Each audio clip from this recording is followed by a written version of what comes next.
It was a dusty afternoon in the small town of Willow Creek, nestled in the rugged heart of the Wild West. The sun beat down fiercely, casting long shadows on the wooden buildings that lined the main street.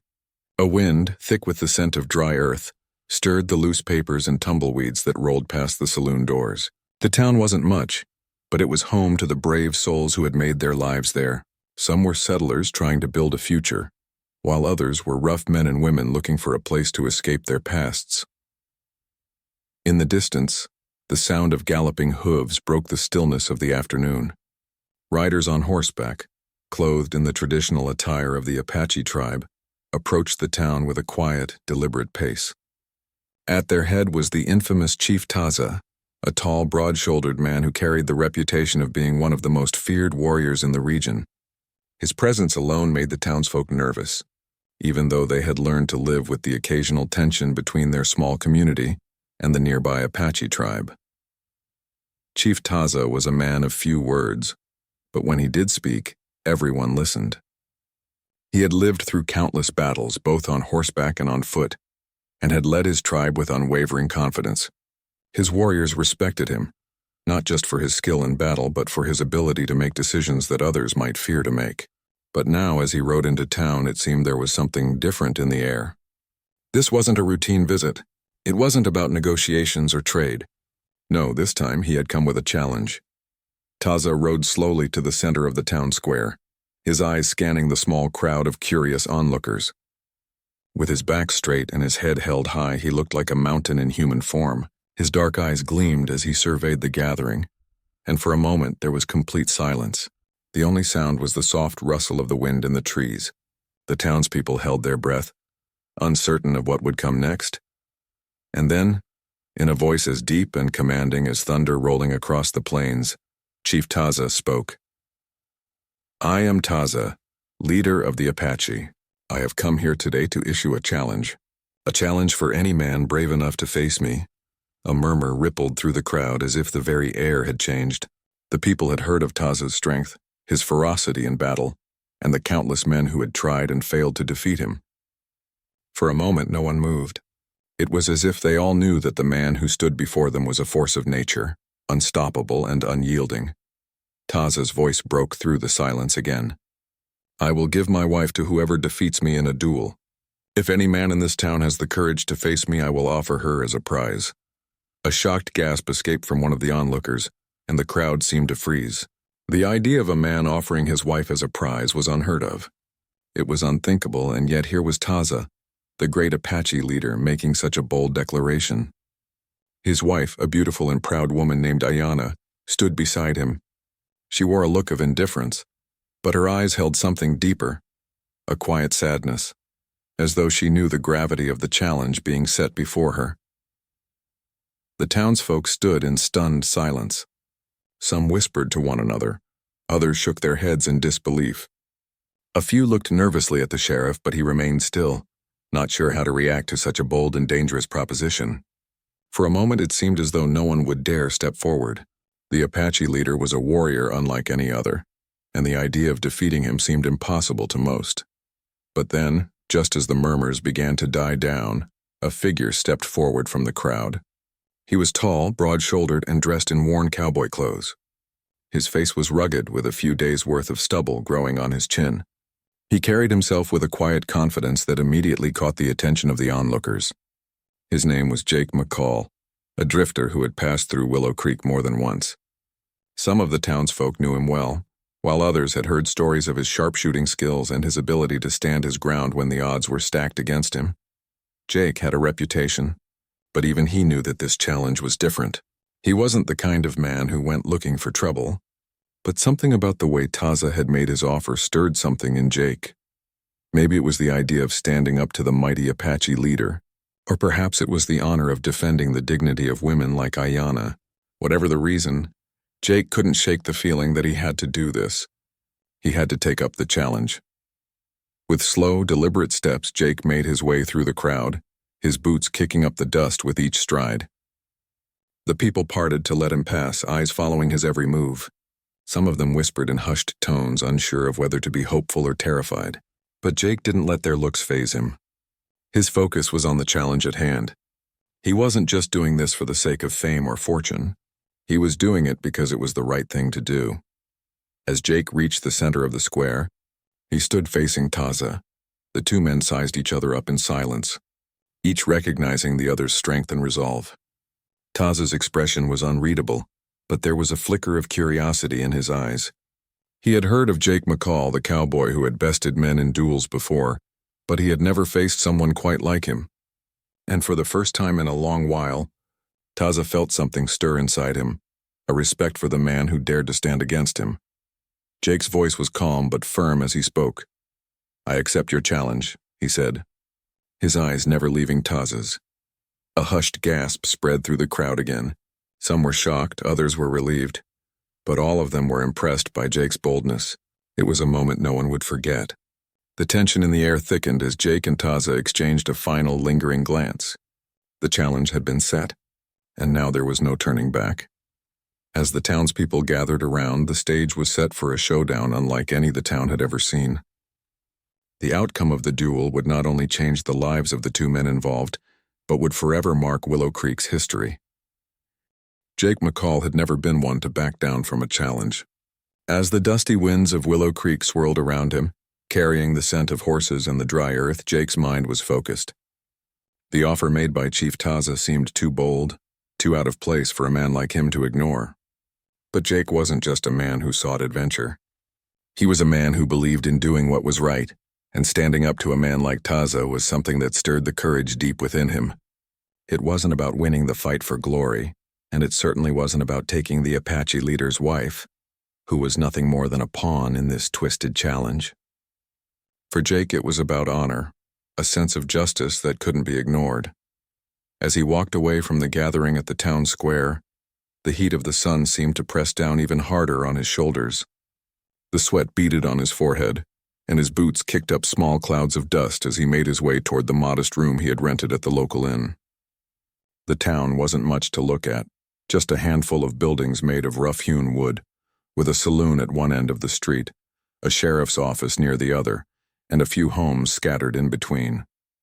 It was the kind of place where people came to forget their pasts, and where strangers like Jake could find peace or trouble, depending on how the wind blew. Jake didn't have any family in Willow Creek. He wasn't even sure how long he planned to stay. He was a drifter, a cowboy who lived by his own rules, but the challenge issued by Chief Taza had given him a reason to pause, a reason to stay. Something inside him told him that he had to face this fight. It wasn't a simple contest of strength. It wasn't just about pride. It was something more, something deep within him that told him to do what others were too afraid to do. Inside his small room, Jake opened his weathered trunk, the leather worn from years of travel. He reached inside and pulled out a shirt, plain but sturdy, and began to undo the buttons of his worn-out vest. His mind raced as he thought about what lay ahead. He wasn't nervous, not exactly, but this fight would be different. There was no telling how it would end, and he didn't know if he would make it out alive. He had fought many men in his time, cowboys, settlers, even soldiers, but facing the Apache leader would be unlike anything he had ever encountered. Chief Taza had lived through countless battles, and his reputation was as solid as the mountains that surrounded the town. Jake had heard the stories, how Taza had led his warriors to victory after victory, how he had fought with the strength of 10 men. Many had tried to challenge him before, but all had failed. Some had never returned. The thought of facing such a man would send a chill down the spine of any ordinary person. But Jake wasn't like most people. His life had taught him to stand tall in the face of danger, to keep his eyes on the goal no matter how impossible it seemed. He wasn't looking for fame. He wasn't interested in taking the life of another man. But something about this fight felt different. It felt necessary. As he prepared himself, Jake couldn't help but think about the woman, Ayana, who was at the heart of the challenge. He had seen her standing beside Taza during the announcement, her face calm, but her eyes seemed distant, as though she was trapped in a world of her own. The idea of offering her as a prize made Jake uncomfortable. She wasn't an object, a possession to be traded. She was a person, with her own thoughts, her own life. He didn't know her well, but something about her quiet presence had stayed with him. Maybe it was because, despite the boldness of the challenge, she hadn't said a word. She hadn't protested, hadn't even looked at the crowd. It was as if she was resigned to the life that had been laid out for her. But Jake couldn't accept that. He couldn't stand by and watch her become part of some strange bargain, as if her life meant nothing. When Jake finished putting on his shirt and boots, he checked his gun, a reliable piece he had carried for years. The revolver was heavy in his hand, but it had saved his life on more than one occasion. He wasn't the fastest draw, but he was accurate, and he knew how to keep his cool under pressure. He had trained himself for moments like this when everything depended on a single shot, a single decision. Jake didn't waste much time thinking about what might happen next. He had come to Willow Creek for a reason, and he knew he had to follow through. There was no turning back now. He left his room and walked down the stairs of the inn, the creaking of the wood beneath his feet echoing in the quiet hallway. As he stepped out into the street, the sun was beginning to dip low in the sky, casting long shadows across the town. A few townsfolk were still milling about, but most had retreated to their homes for the evening. The saloon was alive with the sounds of laughter and music, but Jake didn't stop. He had no interest in the distractions of the town. His focus was on one thing, the upcoming duel. As he made his way toward the edge of town where the duel was to take place, the air grew cooler, and the sound of hooves could be heard in the distance. Jake stopped for a moment, looking up at the sky. The sun was setting, painting the clouds in shades of orange and pink. It was a peaceful moment, but it didn't last long. The sound of hooves grew louder, and Jake knew that Chief Taza and his warriors were coming. Jake felt a rush of anticipation flood his chest. This was it. He was about to face the man who had issued the challenge, the man who had placed his wife's fate in the hands of a stranger. Jake knew it was more than just a fight. It was a battle for honor, a battle for what was right. He couldn't back down now. He wouldn't back down. As Taza and his warriors arrived at the clearing where the duel was to take place, the atmosphere grew tense. The Apache leader was every bit as imposing in person as Jake had imagined. His eyes were hard, calculating, but there was a flicker of respect for the cowboy who dared to face him. Ayana, too, stood nearby, her gaze fixed on the ground. She said nothing, but Jake could see the quiet strength in her. She wasn't just a prize to be won. She was a woman who had endured much and had yet to say a word in protest. The moment had arrived. The duel was about to begin. Jake took a deep breath, adjusted his hat, and prepared himself for the battle ahead. There was no turning back now. The dusty wind kicked up once more as the crowd gathered in a tense silence around the open space where the duel was set to take place. The sky was fading into hues of purple and red, signaling the approach of evening. The tension was almost tangible, hanging thick in the air like a storm about to break. All eyes were on Jake McCall and Chief Taza, who stood facing each other across the clearing. The sounds of nature seemed distant now, drowned out by the anticipation of what was about to unfold. Jake McCall stood tall and steady, his boots planted firmly in the dirt. His hands rested lightly on the holsters of his guns, ready but relaxed. He wasn't a man who was quick to anger, but in moments like this, when everything was on the line, he knew he had to stay focused. His eyes never left Taza, who was just as still, his posture perfect and poised like the mighty leader he was. There was no fear in the Apache leader's gaze, only a calm intensity, as though he had fought and won this battle 100 times before. Taza's dark eyes glinted in the fading light, and for a brief moment Jake saw something in them. It wasn't arrogance. It wasn't pride. It was something deeper, respect. Taza respected the cowboy who had stepped forward to challenge him, to put everything on the line in front of everyone. But respect could only go so far in a fight. When the dust settled, only one of them would walk away. Ayana, standing to the side, her figure barely noticeable against the growing shadows, watched the scene unfold with a quiet, almost detached expression. She had not spoken much since Taza's challenge was made, and even now her face was unreadable. She had no choice but to stand by, a silent witness to the strange twist of fate that had brought this moment into being. She didn't know what to expect from the duel, but she had seen enough of the world to understand that the outcome was uncertain. It could end in triumph for one man or tragedy for the other. Either way, it wasn't her place to intervene. The stillness in the air was broken by the voice of the town sheriff, who stood a short distance away, his hand resting on his revolver. The law in Willow Creek was simple. Duels like these were not common, but they weren't entirely forbidden either. He knew that once the challenge had been accepted, there was no stopping it. All he could do now was watch, hoping that things wouldn't get out of hand. "Are you both ready?" the sheriff asked, his voice steady but quiet, as though he too was feeling the weight of the moment.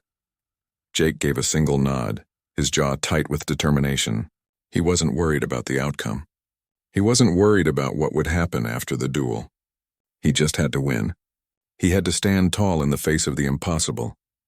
Taza, without a word, gave a small nod of his own, his hand resting casually on the hilt of his weapon. His body language was calm, confident, but there was no doubt that he had been in countless duels before. This was just another battle for him, another chance to prove his strength and his leadership. With a final glance at the gathered crowd, the sheriff stepped back, giving the signal that the duel was about to begin. The tension rose again, thickening in the air, and the crowd took a collective breath. Everything seemed to slow as Jake and Taza locked eyes. The world around them seemed to fade away, leaving only the two of them standing in the middle of the clearing. In that moment, there were no townspeople, no onlookers, just two men facing off in the silence of the coming storm. Jake felt his heart beat in his chest, slow and steady. He wasn't afraid.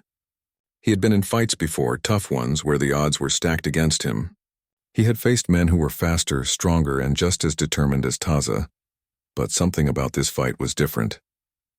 It wasn't just about speed. It wasn't just about strength. It was about staying calm, staying focused, and waiting for the right moment. Jake had never been one to rush into a fight, and he wouldn't start now. Taza seemed to sense that. His gaze never wavered from Jake, as though he was studying him, calculating every move before it happened. He was waiting for Jake to make the first move, to see if the cowboy would show any signs of weakness. And for a moment, neither of them moved. Then, as if the stillness had been shattered by a single crack of thunder, both men made their move. The crowd gasped, but everything was happening so quickly that it was hard to process.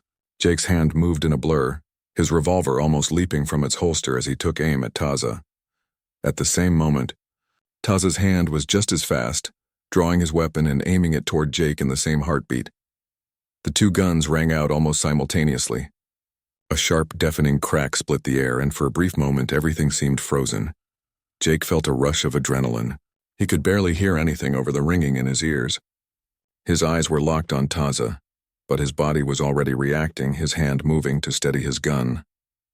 He didn't know if he had hit his target yet, but he knew one thing. He had to stay focused. He couldn't afford to make a mistake. Taza, on the other hand, was a seasoned warrior. His movements were fluid, almost effortless, as though this kind of duel was second nature to him.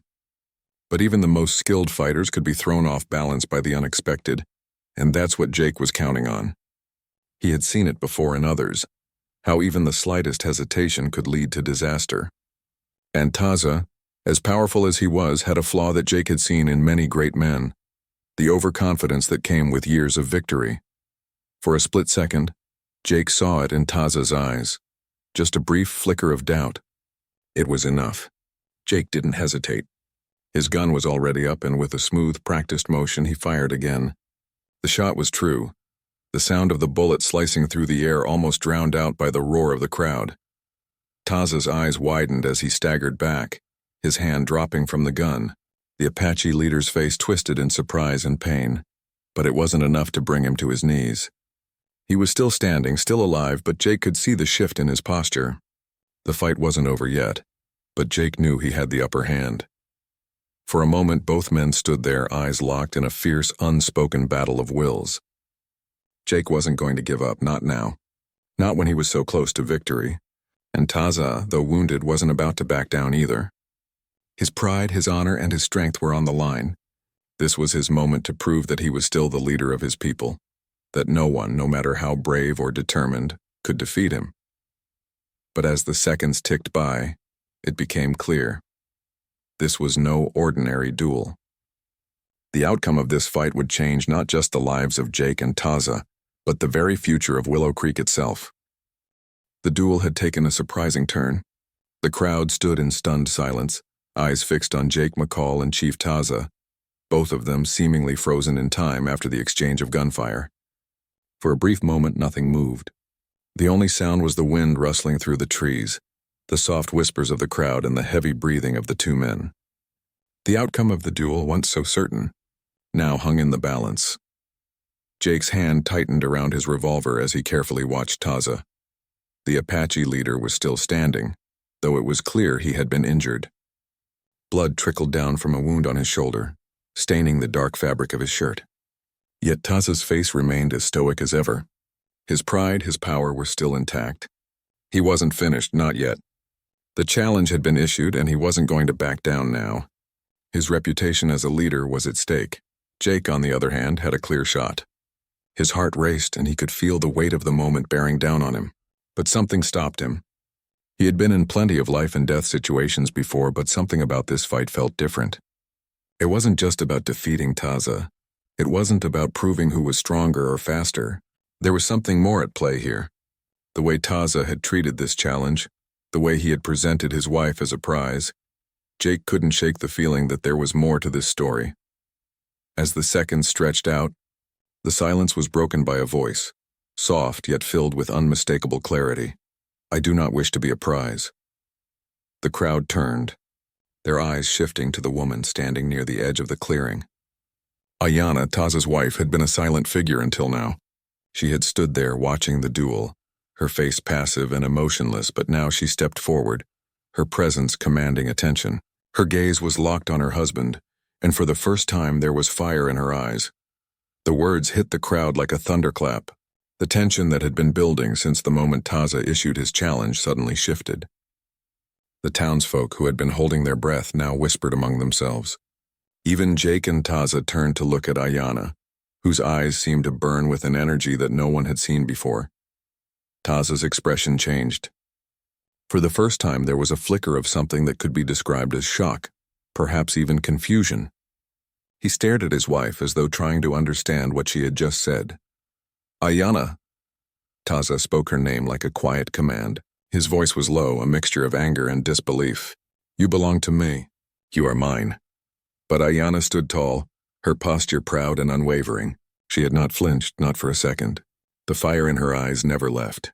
She looked at Jake, then back at Taza. "I am not yours to give away," she said, her voice stronger now, echoing in the silence that had settled over the clearing.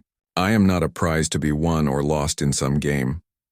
Taza's eyes narrowed, and the tension between the two of them was palpable. The crowd held its breath, unsure of what to do or say. No one had expected this. No one had thought that the woman who had been silent until now would suddenly speak out so forcefully, so defiantly. It was as though she had been waiting for the right moment, and now that it had arrived, she wasn't about to back down. Jake, for his part, remained still, his hand still on his revolver, though his fingers had loosened slightly. He had not expected this change in the course of events, but it made sense. He had seen enough in his life to know that not everything was as it appeared. Maybe Taza wasn't the only one with power here. Ayanna had been the one who had truly been given away, and she had remained silent not because she had wanted to, but because there had been no way for her to speak out. But now she had found her voice, and Jake couldn't help but admire her courage. "I did not ask for this," Ayanna continued, her gaze unwavering. "I did not ask for you to challenge anyone, and I did not ask for my life to be used as some bargaining chip in a duel." Taza opened his mouth, but no words came out. His anger seemed to simmer just beneath the surface, but there was a hesitation now, a confusion that Jake could see clearly in his eyes. The mighty Apache leader, who had always been in control, who had always made the rules, was no longer so certain. Ayanna took another step forward, her gaze never leaving her husband's face. "I am not a prize. I am a person, and if I am to be free, I will choose my own fate." For the first time since the duel began, the crowd reacted. They were whispering, muttering, looking at each other with a mix of shock and awe. Some of the townsfolk had feared Ayanna might just stand by silently, as she had before. But now it was clear that she was not just a bystander in her own life. She was taking control. Taza stood still, his face hardening once more, but there was something different about him now. Perhaps he was realizing the power that Ayanna had, the power that had always been inside her. He had underestimated her just as many had. Now she had spoken, and it had shifted everything. The duel, which had once seemed so clear-cut, had suddenly become more complicated than either Jake or Taza had imagined. Jake, feeling the change in the air, shifted his weight. He could see that Taza was distracted, his focus now torn between his pride and his wife's defiance. This was his chance, Jake thought. This was the opening he had been waiting for. But as he took a step forward, ready to finish the duel, something inside him paused. He thought of Ayanna, of her strength, of the choice she was making right in front of them all. Taza's expression twisted, and for a brief moment he seemed to soften. "You have made your choice," he said quietly, his voice tinged with a hint of sorrow. "But you must know this, Ayanna. You will never be free of me." Not truly, Ayanna didn't flinch. She didn't look away. "I will be free, Taza," she said simply. "And I will not be a part of this any longer." There was a long pause. The tension in the air was thick, and Jake could feel his pulse quicken. Everything was about to change. The duel, the challenge, the stakes, they no longer felt the same. This wasn't just a fight between two men. It was a battle for something more. A fight for freedom, for choice, for dignity. As Ayanna stepped back, her eyes never leaving Taza's, Jake made a decision. He lowered his gun. The fight, it seemed, was no longer just about him or Taza. It was about something much bigger than either of them. The air in the clearing felt different now, thicker, heavier, as though it too had witnessed something profound. The sounds of the town that had been so far away now seemed to come rushing back. The distant chatter of the townsfolk, the low hum of the wind, the faint sound of the rustling trees. Everything seemed more alive, as if the world itself had taken a collective breath. Ayanna's words hung in the air, and for the first time there was a palpable change. Jake McCall stood there, gun lowered, his body tense but calm. He wasn't sure what would happen next, but one thing was clear. The duel had shifted. It wasn't about him anymore. It wasn't about Taza's pride. It was about freedom, and that in itself was powerful. Taza stood motionless for a long moment, his dark eyes locked on Ayanna. His face was a mixture of confusion and frustration. The Apache leader had been certain that he would win this duel, just like all the others before. He had never imagined that the fight would be about more than just him and Jake. He had never imagined that the one person who had been silently at his side would stand up against him. Ayanna's defiance had thrown him off balance in a way that nothing else had. It was clear now that the duel had not just challenged him in the usual ways, it had broken something inside him. His grip on power, his control over his life and the life of his wife was slipping away. Jake watched Taza carefully, noting the flicker of uncertainty in his eyes. He knew that Taza was not the type of man to admit defeat easily. But this was different. The duel had stopped being a contest of strength and speed. It had become something deeper, something that Taza wasn't prepared for, a test of his understanding of what it meant to truly hold power. Ayanna took a few steps forward, her gaze still fixed on Taza. She didn't flinch, didn't look away, even as the crowd watched in silence. There was no fear in her, only a quiet strength that radiated from her. She wasn't just challenging Taza's authority. She was challenging everything he believed about what it meant to control another person. "I am not going with you," she said, her voice calm but firm. "I am not part of your game anymore. I will make my own choices from now on." Taza's jaw tightened. He took a deep breath, trying to regain some semblance of control. His chest rose and fell, but his hands were still at his sides, the anger barely contained. It wasn't just the defeat in the duel that hurt him. It was the fact that his wife, the one person he had always believed was his to command, had rejected him so openly. It had shaken him to his core. He looked around at the crowd, at the people of Willow Creek who had been quietly observing the entire situation. They had seen everything. They had seen Ayanna's courage, and they had seen Jake stand in defense of something greater than himself. Taza's warriors stood a little farther away, their faces unreadable, but even they were aware of the tension in the air. Taza's pride had been wounded in front of them all. This was not just a loss in the duel. It was a loss of face. Jake could feel the weight of the moment, but he also knew that it wasn't his fight to win or lose anymore. He wasn't here to claim Ayanna as his own, and he certainly wasn't here to defeat Taza for the sake of proving himself. He had done what he needed to do. He had stood against a man who believed he could own someone's life and dignity. Now it was up to Ayanna to decide what she wanted to do with her freedom. Taza, seeing that his authority had been called into question, slowly began to back away. He didn't say anything at first, his eyes still fixed on Ayanna. There was a moment of silence before he turned and addressed his warriors in a low, almost defeated voice. "This is not over," he said, his words heavy with the kind of finality that only a leader could express. "We leave now." Without another word, Taza mounted his horse, his warriors following suit. They were silent as they rode off, leaving the town behind. There was no fanfare, no angry shouting, just the sound of horses' hooves fading into the distance. As they left, it was clear that the power dynamic had shifted. Ayana had taken her first step toward her own freedom, and the world around her would never be the same. The crowd in the clearing slowly began to disperse.